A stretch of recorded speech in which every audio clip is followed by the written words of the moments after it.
السيدة فاطمة الزهراء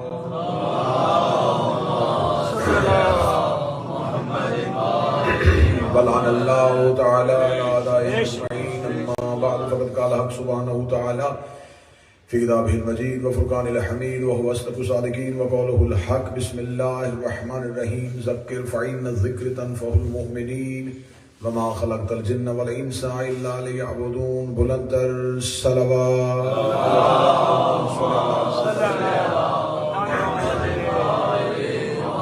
دعائے مالکان ذکر بندگان ذکر کا وارثان ذکر کی بارگاہ میں پیش ہونا قبول و منظور فرمائے. اس عبادت کا بہتر سے بہتر اجر بانیان اور حاضرین کے نام اعمال میں درج فرمائے.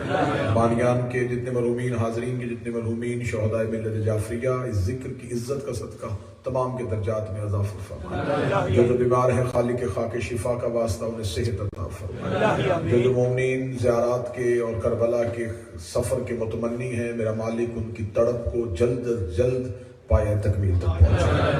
جو سفر میں جا چکے ہیں، میرا مالک انہیں خیر و عافیت کے ساتھ اپنے اپنے گھروں کو واپس لوٹائے. ہمارے آقا، ہمارے مولا، ہمارے شہنشاہ، ہمارے وارث سرکار صاحب العصر والزمان اجل اللہ تعالی فرجہ الشریف کے مقدس ظہور میں تاجیل فرمائے. ہمیں اپنے آقا کی نصرت توفیق فرمائے. ہمیں اپنے مولا کی زیارت نصیب فرمائے. دعاؤں کو قبولیت تک پہنچانے کے لیے ممکنہ حد تک بلند صلوات اللہ فرمائے.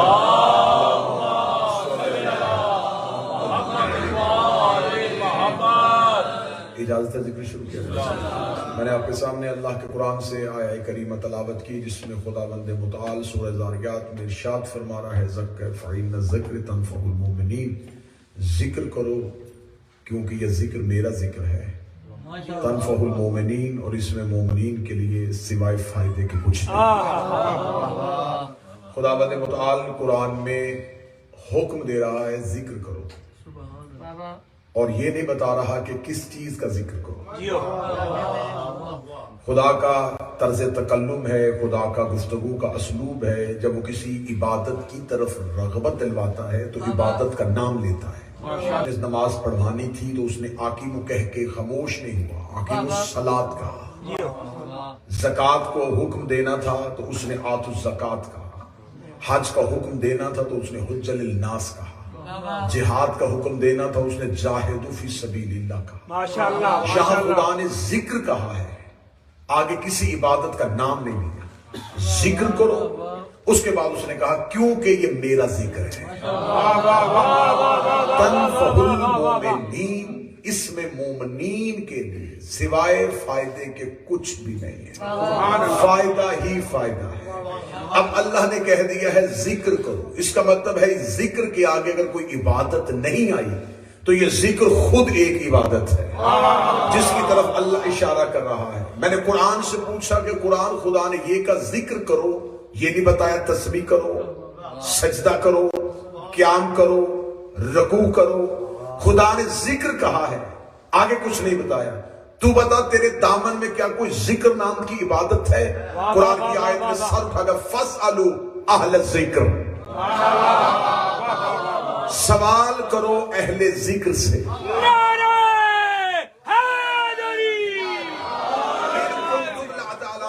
کیونکہ تم کچھ نہیں جانتے. اس کا مطلب جن سے پوچھا جائے وہ اہل ذکر ہے. جب قرآن کی میں نے تفاسیر اہل بیت کا مطالعہ کیا کہ وہ کون لوگ ہیں جن سے پوچھنے کا اللہ نے حکم دیا ہے، تو کوفہ کے منبر میں بیٹھ کے ایک ہی ہستی بول رہی ہے سلونی، سوال کرو مجھ سے. اور خدا کہہ رہا فَاسْأَلُوا، اس سے پوچھو. اور علی کہہ رہے سلونی، مجھ سے پوچھو.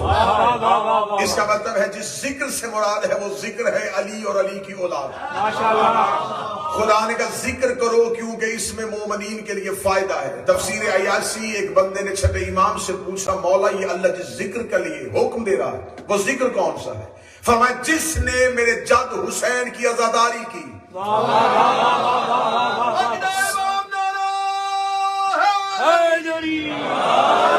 سمجھے کہ اس نے اللہ کا ذکر کیا.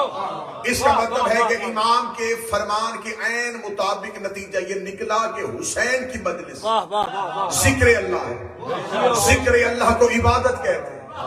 اب کوئی بندہ یہ نہ کہے کہ مجلس اور عبادت اور ہے.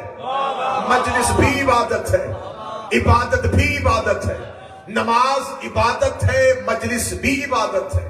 نماز میں اور ذکر حسین میں فرق ہے۔ جو صرف شخص کو فائدہ دے اسے نماز کہتے ہیں، جو نسل کو فائدہ دے اسے عزاداری حسین کہتے ہیں۔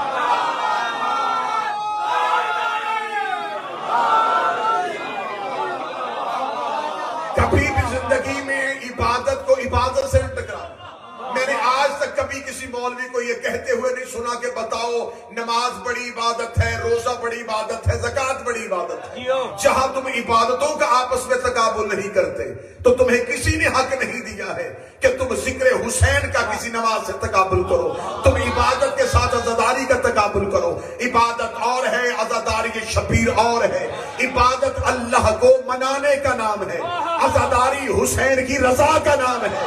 عبادت میں کوئی آبد مجھے نہیں بتا سکتا کہ میں مصلی پہ کھڑا ہوا تھا تو میں نے اللہ سے وعدہ لیا تھا کہ میرے اللہ میں تیرے مصلی پہ تب آؤں گا اگر تو میری نماز قبول کرے گا۔ خدا نے کہا تو پہلے وضو کر، پھر مسح کر، پھر نیت کر، پھر قیام میں، پھر رکوع میں جھک، پھر سجدے میں جھک۔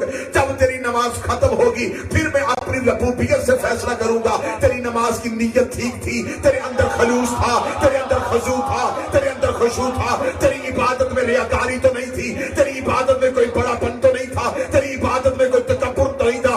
خدا نے اتنے چھان سے گزار کے پھر فیصلہ کرنا ہے نماز قبول ہوئی ہے یا نہیں ہوئی۔ حسین کہتا تو گھر سے مجلس سے حسین کے لیے چل، میں قبول پہلے کرتا ہوں عمل بعد میں کرواتا ہوں۔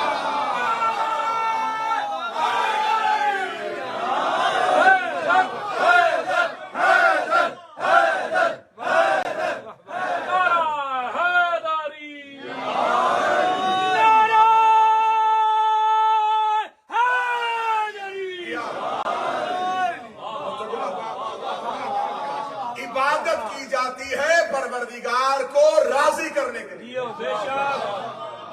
صدر ماتمی اور عزاداروں کے لیے کہہ لو، عبادت کی جاتی ہے اللہ کو راضی کرنے کے لیے، ماتم کیا جاتا ہے اللہ کے وعدے کو پورا کرنے کے لیے۔ کیونکہ خدا نے کہا تھا حسین تو نے میرے ذکر کو بلند کیا، اب میں تیرے ذکر کو بلند کروں گا۔ لہذا ماتم حسین کا تقابل کبھی بھی عبادت سے کرنے کا عزاداری اور ہے، نماز اور ہے۔ نماز بھی عبادتوں میں سے افضل ترین عبادت ہے۔ میں قطعاً یہ نہیں کہوں گا کہ نماز کی اہمیت نہیں، نماز اہم ہے عبادتوں میں۔ نماز فروع ہے، حسین اصول ہے۔ کبھی بھی اصول پہ کو فروع پہ قربان نہیں کیا جاتا۔ جیسے جیسے دور جدید آ رہا ہے عزاداری میں لوگ مختلف ہیلے اور بہانے بنانے کی کوشش کر رہے ہیں۔ دیکھیں عزاداری امام حسین علیہ السلام، بندہ گھر میں بیٹھے پھر بھی تو مجلس سن ہی سکتا ہے، امام بارگاہ میں آنے کی کیا ضرورت ہے؟ حسین کو آن لائن عزاداروں کی ضرورت نہیں۔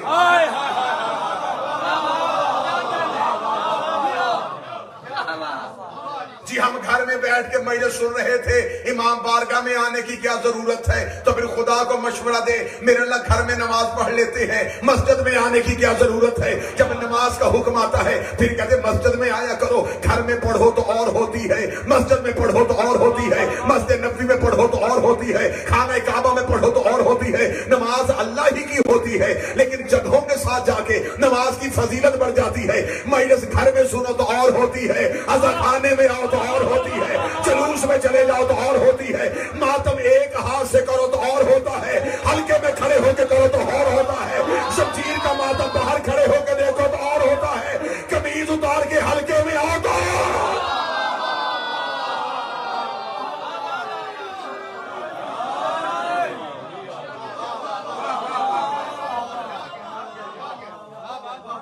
آج کی شیعت کو آسان کرنے کے لیے ہیلے اور بہانے بنانے کی ضرورت نہیں کہ ماتم حضرت امام حسین علیہ السلام کو کمزور کرنے کی کوشش کی جائے، اسے مختصر کرنے کی کوشش کی جائے۔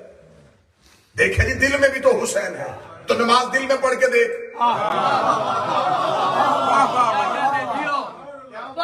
اگر دل میں نماز نہیں پڑھی جا سکتی تو دل میں حسین حسین بھی نہیں کیا جا سکتا. نماز بھی عمل مانگتی ہے, حسین بھی عمل مانگتا ہے. ماشاءاللہ. یہ کہہ کے مقصد حسین کو چھوٹا نہ کرو, نماز بچانے کے لیے گئے تھے حسین.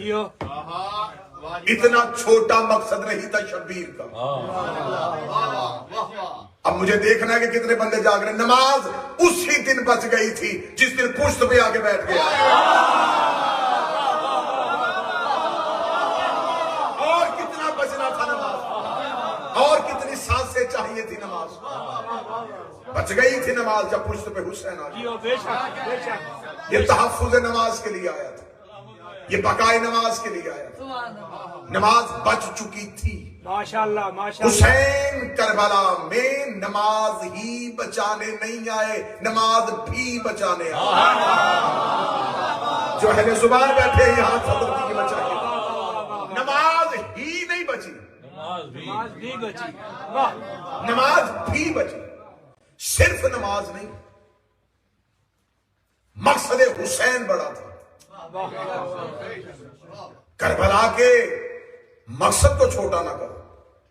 غدیر اعلان تھا, غدیر اذان تھی, کربلا اس کی نماز تھی.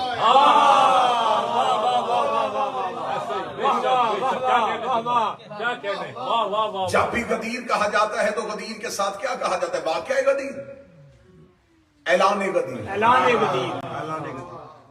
ابھی مجھ سے پہلے قبلہ ناصر جعفری صاحب نے اعلان کیا کہ 28 سفر کو مجلس ہوگی, اس کا اعلان کیا جاتا ہے. اس کا مطلب مجلس کا پروگرام پہلے بنا. اعلان بعد میں. علی کی ولایت پہلے واجب ہو گئی تھی, اعلان بعد میں ہوا تھا. جیسے غدیر تحفظ نبوت کا نام, ایسے ہی کربلا تحفظ غدیر کا نام. ماشاءاللہ. حسین کا ماتم تحفظ کربلا کا نام. خدا نے آدم سے لے کے مصطفیٰ تک کی نبوت کو جہاں محفوظ کیا اسے غدیر کہتے ہیں. جس خزانہ قدرت میں غدیر کو محفوظ کیا اسے کربلا کہتے ہیں. اب کربلا کو ظہور کے ساتھ ملانے کے لیے جس زنجیر کے ساتھ متصل کیا اسے عزاداری کہتے ہیں. حسین کا ماتمی مبلغ حسین ہے. یہ عزاداری حسین کو گلیوں میں لے کے جاتا ہے, بازاروں میں لے کے جاتا ہے, چوکوں میں لے کے جاتا ہے, چوراہوں میں لے کے جاتا ہے. آج ہیلے بہانے سے کوشش کی جا رہی ہے, نہیں دیکھے جی ایسا تو نہیں ہو سکتا, قمیض اتار کے ماتم کرے.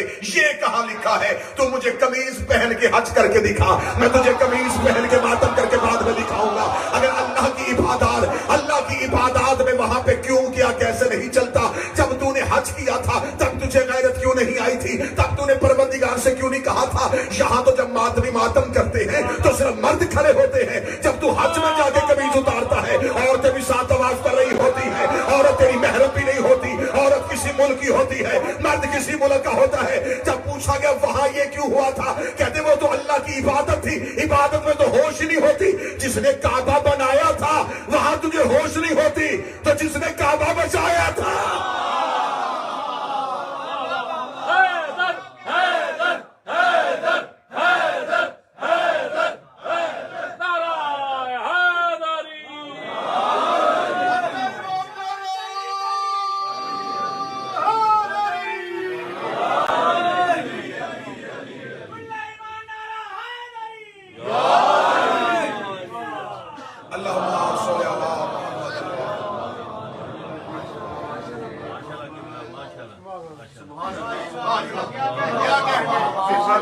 جاؤ جا کے شرعی قوانین پڑھ کے دیکھو. شریعت میں مرد ناف سے لے کے گھٹنوں تک اپنے بدن کو چھپائے تو نماز بھی پڑھ سکتا ہے. کیا بات ہے, واہ, بے شک. یہ شریعت محمد و آل محمد. بے شک. اصل مسئلہ ماتمی کی اتری قمیض سے نہیں. نا جملہ میں اہل ذوق کی اور اہل ادب کی نظر کرنے لگا. اصل مسئلہ ماتمی کے بدن کا نہیں, ماتمی کی اتری قمیض کئی شجروں سے بھی کپڑا اٹھا دیتی ہے.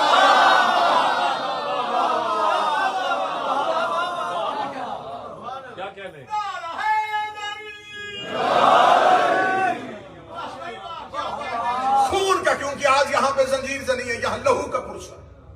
پوری ذمہ داری کے ساتھ الفاظ کہنے لگا میرے حسین سے، خون کا پرسہ یہ ماتمیوں نے شروع نہیں کیا۔ جیو جاؤ بہار الانوار جلد نمبر 44 اٹھاؤ، ممبر پہ رکھو، مذہب جعفریہ کی معتبر کتابوں سے دکھانے کا حضرت آدم کا گزر کربلا سے ہوا۔ بے شک قبلہ، بے شک، واہ واہ واہ واہ۔ حضرت آدم کے ٹھوکر لگی پاؤں کے انگوٹھے سے خون نکلا۔ آدم نے کہا میرے مالک کوئی غلطی؟ فرمایا نہیں۔ لہو کیوں نکلا؟ فرمایا زمین کربلا کی۔ واہ واہ واہ واہ واہ واہ واہ۔ میرے مالک اس زمین کا راز کیا ہے؟ جبریل نے پورا واقعہ کربلا سنا۔ آدم انسانیت کا باپ، جیو سارے انسان جس کی اولاد ہے وہ باپ، اس نے کربلا سے گزرتے ہوئے لہو کا خراج دیا۔ جیو جیو جیو۔ اور خراج لہو دینے کے بعد جب پورا واقعہ سنا تو جبریل سے کہنے لگا خدا سے کہ میرے لیے کیا حکم ہے؟ فرمایا یہاں بیٹھ کے حسین کے قاتل پہ 4 بار لعنت کر۔ ہائے ہائے ہائے۔ کتابیں کہتی ہیں حضرت آدم نے کربلا میں رک کے خون بھی دیا اور حسین کے قاتل پہ لعنت بھی کی، خون بھی دیا اور حسین کے قاتل پہ لعنت بھی دی، خون بھی کیا اور حسین کے قاتل پہ لعنت بھی کی۔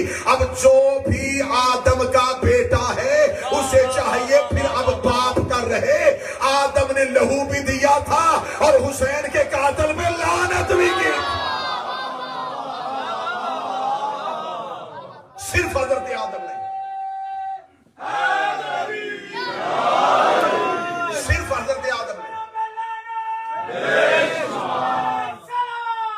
اللہم صلی علی محمد۔ خون کے پرسے کے چند دلائل دینا چاہتا ہوں کیونکہ آپ سمجھیں گے، سنیں گے، اس کے بعد لہو کا پرسہ دیں گے، پھر آپ کو لطف آئے گا۔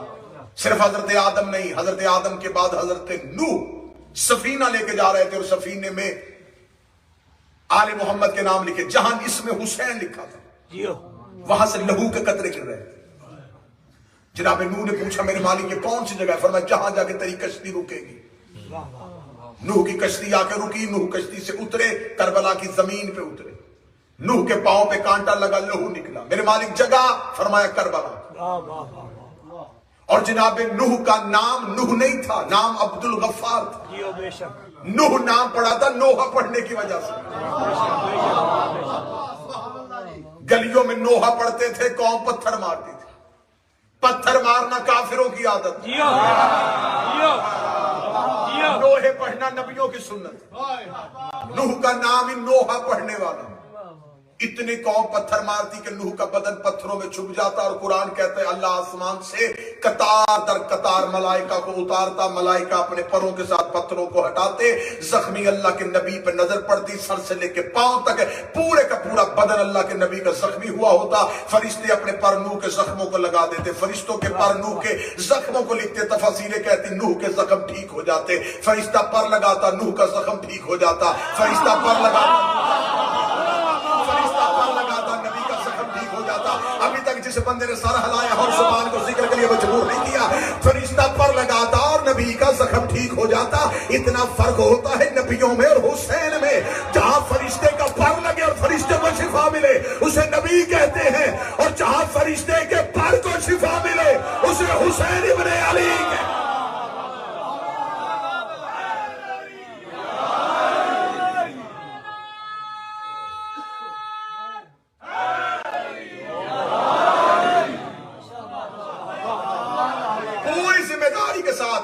مذہب اہل بیت کی معتبر کتب کی ذمہ داری کے ساتھ یہ فطرس والا واقعہ مشہور ہوا ہے۔ صرف فطرس کو پر نہیں دیے تھے، جیو دردائیل نامی فرشتہ بھی حسین سے مانگ کے لیا، واہ واہ واہ۔ سلسائیل نامی فرشتہ بھی حسین سے مانگ کے لیا۔ مشہور فطرس ہوا تھا، اس لیے کہ اس نے جملہ بڑا کمال کہہ دیا۔ جیو جیو جیو جیو۔ اس نے کہا تھا انا عتیق الحسین، مجھے حسین نے آزاد۔ عتیق کس غلام کو کہتے ہیں؟ عتیق ہر غلام کو نہیں کہتے، عتیق ایسے غلام کو کہتے ہیں جسے مالک آزاد کرے اور غلام اپنی مرضی سے پھر غلامی میں آ جائے۔ کچھ غلام ہوتے ہیں جو مالک کے پابند ہوتے ہیں، خریدا ہوا ہے مالک نے، پابند کیا کہتے ہیں سبحان اللہ. عتیق اس غلام کو کہتے ہیں جسے مالک آزاد کرے اور وہ پھر اپنی مرضی سے آئے. واہ اس نے کہا انا عتیق الحسین، بابا میں حسین کا آزاد کرتا ہوں، مجھے حسین نے آزاد کیا. مم مثلی، میرے جیسا کون ہے؟ جبرائیل نے کہا پہلے بھی لفظ یہی تھا، اب پھر لفظ وہی ہے. جو بندہ اردو ادب کی گہرائی سمجھتا وہ جملے کی قدر کرے گا. پہلے بھی جملہ یہی تھا، اب بھی جملہ وہی ہے. اس نے کہا پہلے جرم تھا اب عقیدہ ہے، اب عقیدہ ہے. جملہ نہیں بدلا، لفظ نہیں بدلے. پہلے جرم تھا اب عقیدہ کیسے بن گیا؟ اس نے کہا پہلے تکبر میں کہا تھا کون ہے میرے جیسا، اس نے بالوں پر چھین لیا، میں بھی چپ عرش کے کونے میں پڑا رہا. آج عقیدے کے ساتھ کہہ رہا کون ہے میرے جیسا. اس نے کہا اب کیوں کہہ رہا ہے؟ اس نے کہا اب جس سے لے کے جا رہا ہوں یہ دے کے واپس لیا نہیں تھا.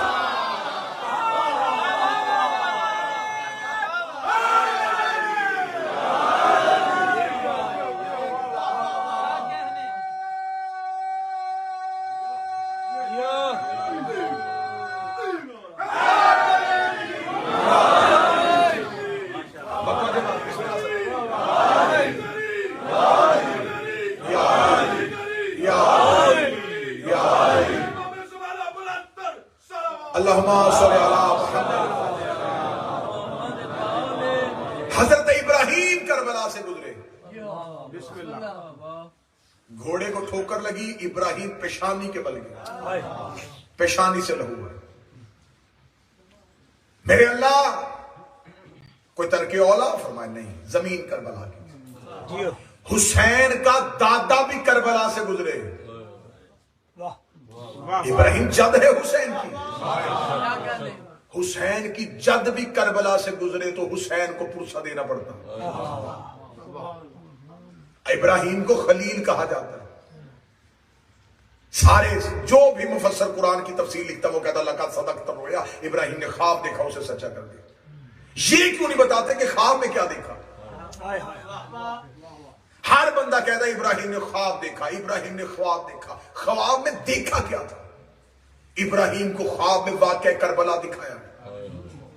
میں فضائل پڑھ رہا ہوں. ابراہیم نے حسین کی ہجرت دیکھی، بیوی اور بیٹے کو ساتھ لے کے وطن چھوڑا. اس نے خواب میں ریگستان دیکھا، یہ خود صحرا میں بیٹھ گیا. اس نے خواب میں پیاس دیکھی، اس نے اسماعیل پیاسا چھوڑ دیا. اس نے خواب میں قربانی دیکھی، اس نے بیٹے کی گردن پہ چھری رکھ دی. لیکن فرق رہ گیا، جو خوابوں کا شہزادہ ہو اسے ابراہیم کہتے ہیں، جو تعبیر کا شہنشاہ ہو اسے حسین ابن علی کہتے ہیں. ابراہیم نے بیٹے کی گردن پہ چھری رکھی تھی، جلائی نہیں. اور حضرت اسماعیل کو کیا کہا جاتا؟ ذبی اللہ. ذبی اللہ کا ترجمہ کیا؟ جو اللہ کی راہ میں ذبح ہوا. میرے والد کی ذبح تو دمبا ہوا تھا. حق یہ بنتا تھا دمبے کو ذبی اللہ کہا جائے. اسماعیل کو ذبی اللہ کیوں کہا جاتا ہے؟ جب میں نے مولانا سے پوچھا یہ اسماعیل ذبی اللہ کیسے بن گیا، انہوں نے کہا بے شک چھری چلی نہیں تھی، ارادہ کر کے لیٹ تو گیا تھا. ارادہ تو تھا نا، تو بس ارادے کی وجہ سے اللہ نے اسے ذبی اللہ بنا دیا. اچھا، جو ایک باپ کی چھری کے نیچے ارادہ کر کے لیٹ جائے اسے ذبی اللہ مانتے ہو، اور جو ساری رات کافروں کی تلواروں کے نیچے محمد کے بستر میں سویا رہا اسے علی اور ولی اللہ کیوں نہیں مانتے؟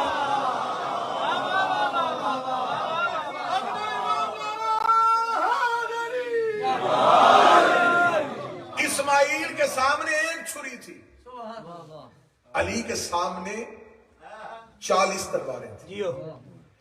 اسماعیل کے سامنے ایک چھری، وہ بھی باپ کے ہاتھ میں. علی کے سامنے اتنی تلواریں، وہ بھی دشمنوں کے ہاتھ میں. ابراہیم نے اسماعیل سے کہا اسماعیل موت ہے. کہنے لگا بابا مجھے صبر کرنے والوں میں پائے.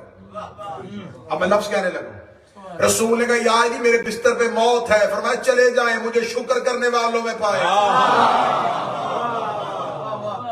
جاؤ جا کے علماء سے پوچھو، صبر مصیبت پہ ہوتا ہے، شکر نعمت پہ ہوتا ہے. ابراہیم کے بیٹے پر ابو طالب کے بیٹے میں اتنا فرق ہے. وہ موت کو مصیبت سمجھ کے صبر کر رہا ہے، یہ موت کو نعمت سمجھ کے شکر کر رہا ہے. سلیمان بن داؤد گزرا، لہو دینا پڑا. عیسیٰ گزرا، لہو دینا پڑا. یوشع بن نون گزرا، لہو دینا پڑا.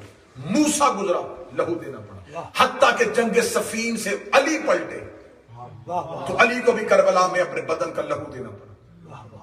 کربلا مرکز ہے انسانیت کا، کربلا معراج ہے بندگی کی، کربلا عروج ہے انسانیت کا، کربلا غدیر ہے نبیوں کی، جہاں نبیوں کے وارث کا اعلان ہوا۔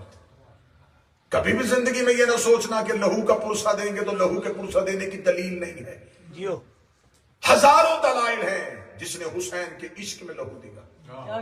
قدر تب ہوگی جب آخری شہزادہ آ جائے گا۔ میں اپنے محترم سامعین کی بارگاہ عالیہ میں یہ گزارش ضرور کروں گا، جب امام کا ظہور مانگتے ہو تو ایک عقیدے پہ ضرور یقین رکھا گا، صرف امام کا ظہور نہیں ہونا، رجت بھی ہوگی، زمانہ بھی پلٹے گا، ہر بادشاہ کا دور بھی واپس آئے گا۔ تمہارے میرے کریم کربلا مولا کی 309 سال حکومت رہے گی، 44 سال 44 ایئرز علی کی حکومت رہے گی، 44,000 سال علی کی حکومت رہے گی، 50,000 سال نبی کی حکومت رہے گی۔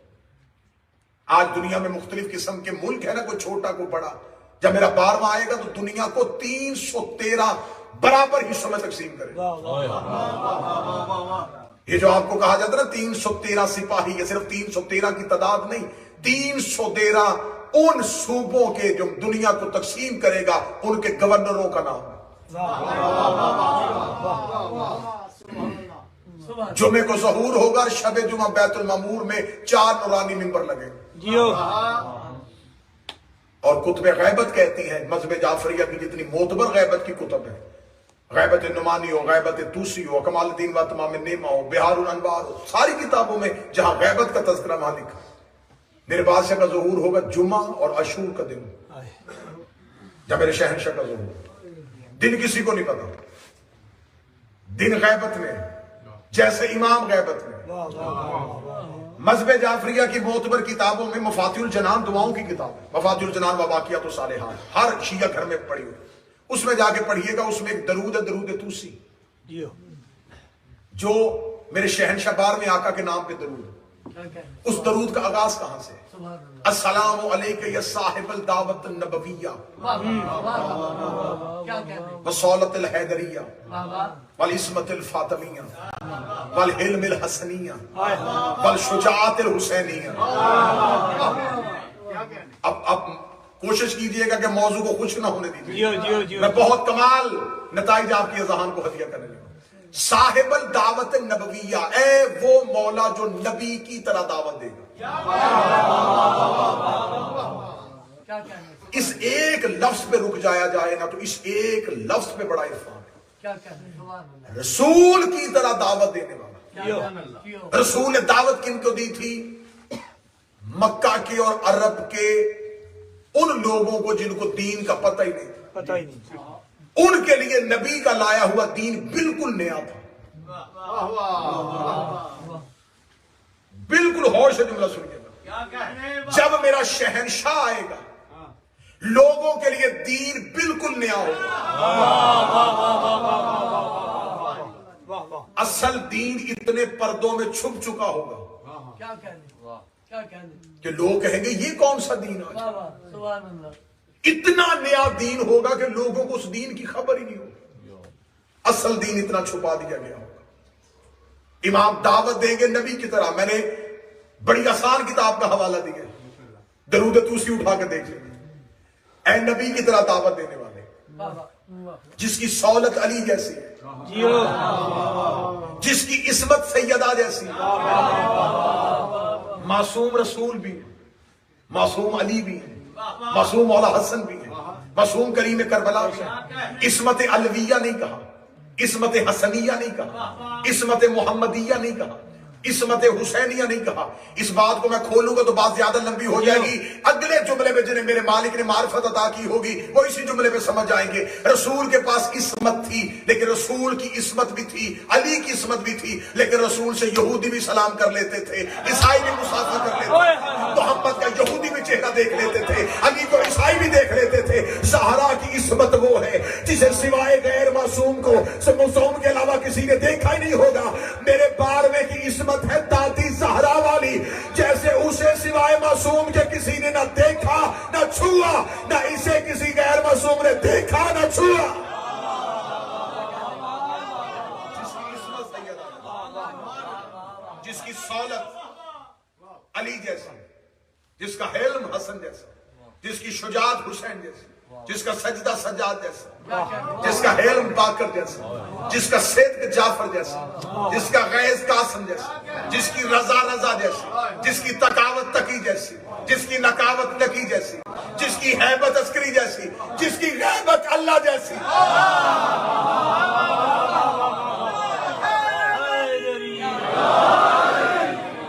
نا یقین ہے درود دوسری دو والغیبت الالہیہ، جس کی غیبت الہی جیسی، اللہ جیسی، اللہ جیسی، اللہ جیسی۔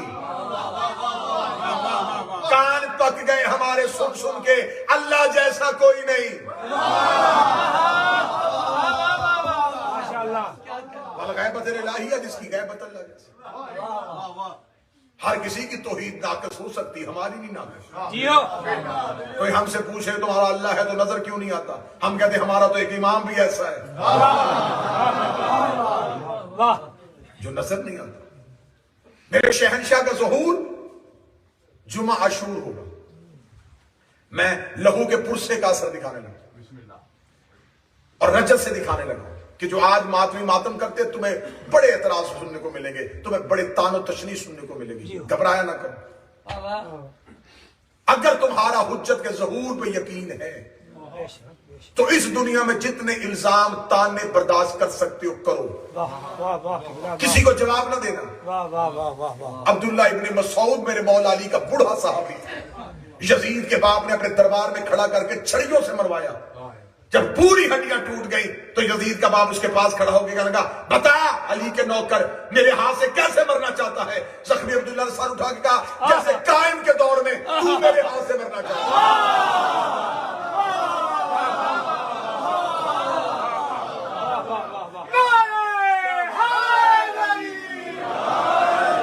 تمہیں حسین کا واسطہ رجب پہ یقین رکھنا، دور پلٹے گا، انصاف یہیں پہ ہوگا، بارما آئی عدل کے لیے رہا ہے۔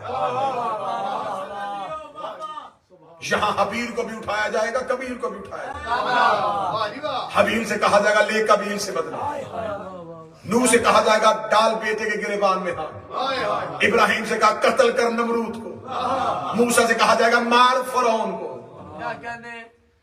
جتنے تانے الزام سننے سنو، حجت کے ظہور پہ یقین رکھو، کیا بات، بدلہ چھوڑو بارہویں کے ذمہ، توحید نے بھی اسی کے ذمہ چھوڑا ہے۔ مولا حسین کے لہو کا بدلہ کس نے لینا؟ کون ہے منتقم دم الحسین؟ سرکار کا۔ اور یہ صرف حسین کا خون نہیں، آج چہلم ہے، میں مخصوص باتیں سنا رہا ہوں، جاؤ زیارت پڑھو، ابھی مجلس ختم ہوگی زیارت پڑھو گے۔ السلام علیکہ یا سار اللہ، جیو جیو جیو جیو، اے اللہ کے خون، تجھ میں میرا سلام، وابن سارہی والوطر المعطور۔ وہ حسین جس کے باپ کا بدلہ بھی ابھی اللہ کے ذمہ ہے، ابھی کوئی بدلہ نہیں ہوا۔ ایک شخص نے آگے امام سے پوچھا تھا، مولا تیرے دادا حسین کے خون کا بدلہ کون لے گا؟ فرمایا ہمارا آخری بیٹا۔ جیو۔ اسے کہا کیوں؟ کیا سجاد امام نہیں تھے؟ کیا زین العابدین امام نہیں تھے؟ اگر امام زین العابدین اور امام کے لہو کا بدلہ امام نے لینا ہوتا ہے تو سرکار زین العابدین نے کیوں نہیں لیا؟ جواب تمہارے چہروں کے رنگ بدل دے گا۔ میں جواب پڑھنے لگا ہوں۔ امام نے کہا اس لیے کہ اگر سجاد بدلہ لیتے تو صرف اس دور کے یزیدیوں سے لیتے۔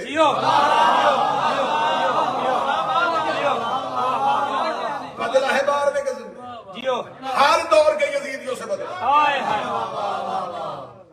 اپنے بادشاہ کی جہاں ظہور کی دعا کرتے ہو، اپنے بادشاہ کی معرفت کرو۔ کیا بات ہے، یہ معرفت عامہ ہے کہ ہمارا ایک امام ہے، وہ دنیا میں نہیں ہے، وہ گیا ہوا ہے، وہ غیبت میں ہے اور وہ ظاہر ہوگا۔ یہ معرفت تو غیر مذہب کو بھی ہے۔ جیو، تصور مہدی ہر مذہب میں موجود ہے، بے شک بے شک۔ ہر ایک مذہب کسی نہ کسی کا منتظر ہے۔ ہندو کہہ رہے ہیں ہمارا 11واں اوتار آئے گا، زرتشت کہتے ہیں کہ ہمارا آخری مسیحا آئے گا، جیو یہودی کہتے ہیں کہ ہمارا آخری پیشوا آئے گا، عیسائی کہتے ہیں ہمارا نبی عیسیٰ آئے گا۔ زمانہ ہر مذہب منتظرین میں سے ہے، بے شک وہ کسی نہ کسی کے انتظار میں ہے۔ معرفت سب کو نہیں واہ واہ واہ کہ جس کا انتظار کر رہے وہ کون ہے۔ میں نے مذہبوں کی بات کی، اب چپ کر کے اللہ بھی انتظار میں ہے۔ میں آیت پڑھ دیتا ہوں قرآن کی، فَانْتَظِرُوا وَإِنِّي مَعَكُمْ مِنَ الْمُنْتَظِرِينَ، تم بھی انتظار کرو، میں بھی تمہارے ساتھ انتظار کروں۔ انتظار کرنا اللہ کی عبادت ہے۔ اور اگلی بات یہاں میں رو کے کہوں گا، مذہب جعفریہ میں انتظار عبادت ہے۔ بے شک بے شک میں انتظار کا اجر بتا دیتا ہوں۔ مولا فرماتے ہیں کہ اگر تم نے 1 مہینہ پھر 1 سال میں اگر تم نے میرے آخری بیٹے کا انتظار نہیں کیا تو تم مر گئے۔ آئے خبردار اسے یہودیوں کے قبرستان لے جاؤ اگر یہ بغیر انتظار کے مرا۔ اور مولا فرماتے اگر انتظار کرتے ہوئے مرے سمجھو امام کے خیمے کے اندر مرے۔ واہ واہ واہ اب بات طویل ہو جائے گی اگر میں ظہور پڑھوں گا، علامات پڑھوں گا۔ میرے شہنشاہ کا ظہور ہوگا۔ سلیمان جندب نے آ کے پوچھا تھا مولا امیر المومنین سے کہ مولا بتائیں کہ آپ کے قائم کا ظہور کیا ہوگا۔ پہلے مولا امیر المومنین نے پوری ظہور کی نشانیاں پڑھی کہ ظہور سے پہلے کیا کیا ہوگا۔ سفیانی کا خروج پڑھا، دجال کا آنا پڑھا، زمین کے زلزلے پڑھے، آسمان کی لہو کی بارش پڑھی، زمین کا دھنس جانا پڑھا، وادی بیدا کا پڑھا۔ ساری علامات پڑھنے کے بعد مولا نے فرمایا اے سلیمان جندب جب تم دیکھو کہ مکہ کے مشرق میں وادی قرا سے میرا وہ بیٹا اس حالت میں ظاہر ہوگا، اس کے سر پہ وہ امامہ ہوگا جو پہن کے محمد معراج میں گیا تھا، اس کے پاؤں پہ وہ نلین ہوگی جو نلین محمد کی ہاتھ میں پاؤں میں معراج کے ہاتھ میں تھی، اس کی ہاتھ کی انگشتری میں وہ انگوٹھی ہوگی جو ہم نے سلیمان کو مملکت کے لیے عطا کی تھی، اس کے دوسرے ہاتھ میں وہ عصا ہوگا جو ہم نے موسیٰ کو دیا ہوا تھا، اس کی ذوالفقار وہ حمائل کی ہوگی جو علی کے لیے اللہ نے عرش سے بھیجی تھی، اس کے بدن پہ وہ لباس ہوگا جس کے دھاگوں کی خدا نے قرآن میں قسمیں کھائی ہے۔ میرا بیٹا اس انداز سے چلتا ہوا کعبہ کے قریب آئے گا اور کعبہ کے مرکزی دروازے پہ اپنی 2 انگلیاں رکھ کے بغیر سیڑھی کے میرا 12واں چھت پہ جائے گا، جو ہی خانہ کعبہ کے چھت پہ جائے گا میرا 12واں کانوں پہ حاضر اللہ اکبر، اللہ اکبر کی پہلی صدا آئے گی، یہ آسمان سے جبرائیل ندا دے گا جال حق و زحق الباطل ان الباطل کان زہوقا، حق آ گیا اور باطل مٹ گیا، بے شک باطل مٹنے کے لیے تھا۔ میرا 12واں ہوا کو کہے گا پوری کائنات میں پھیل جا، جہاں جہاں جو میرا نوکر جو زبان سمجھتا ہے اسے اس کی زبان میں کان میں جا کے بتا، جس کا انتظار کر رہا تھا وہ امام آ گیا ہے، جس کا منتظر تھا وہ پیشوا آ گیا ہے۔ امام کہتے ہیں اے سلیمان و جندب آواز پوری کائنات میں گونجے گی، سفر معرفت کے مطابق ہوگا، جن کی معرفت کم ہوگی ان کے کانوں میں آواز آئے گی، وہ اپنے گھر کے دروازے کھولیں گے اور کھول کے کہیں گے اتنی جلدی مکہ کیسے پہنچیں گے، اتنی جلدی مکہ کا سفر کیسے کریں گے، جو تیز رفتار سواری ڈھونڈ رہا ہوگا مولا فرمایا جن کی معرفت ان سے بھی زیادہ ہوگی وہ بے ساختہ گلیوں میں دوڑنا شروع کر دیں گے کہ کسی طرح ہم امام کے پاس چلے جائیں۔ امام نے فرمایا جن کی معرفت اس دور میں کامل ہوگی وہ اپنے گھر کے تکیوں میں ٹیک لگا کے بیٹھے ہوں گے، لوگ دروازے کھول کے کہیں گے تم مطمئن ہو کے بیٹھے ہو، تمہیں نہیں پتا مکہ میں قائم آ گیا ہے۔ وہ دیکھیں گے کہ جس نے آواز دی ہے وہ سواری بھی بھیج دے گا، جس نے بلایا ہے وہ ہمیں وہاں بھی پہنچا دے گا۔ مولا کہتے اتنا کہیں گے یہ آسمان سے ایک ایک بادل کا ٹکڑا ان کے دروازوں پہ آ کے رک کے کہے گا پاؤں رکھو مولا بلا رہا ہے۔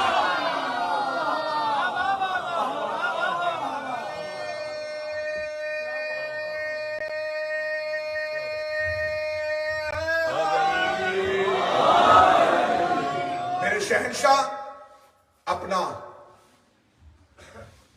مرکز بنائیں گے حکومت کا، جہاں تخت لگائیں گے وہ کوفہ ہوگا۔ اشرا چاہیے غیبت اور رجت پڑھنے کے لیے، لیکن میں نے کہا تو میں نے لہو کے پرسے کی دلیل دی۔ جب میرے مولا امام حسین کی رجت ہوگی حسین نہیں آئیں گے، 72 حسین کے ساتھی سے حسین کے ساتھ قطب غیبت جب چاہو جس وقت چاہو میں مہمان ہوں تمہارا یہاں دکھانے کے لیے تیار ہوں۔ قطب غیبت میں لکھا ہے کہ جو ہی حسین کریم آئیں گے حسین کے ساتھ حسین کے 72 ہوں گے، 72 حسین کے پیچھے کھڑے ہوں گے، یا میرا 12واں یوں اپنے تخت پہ کھڑا ہو کے اپنے دادا حسین کا استقبال کر رہا ہوگا، یا حسین کے پیچھے ہزاروں کا لشکر اس انداز میں آ رہا ہوگا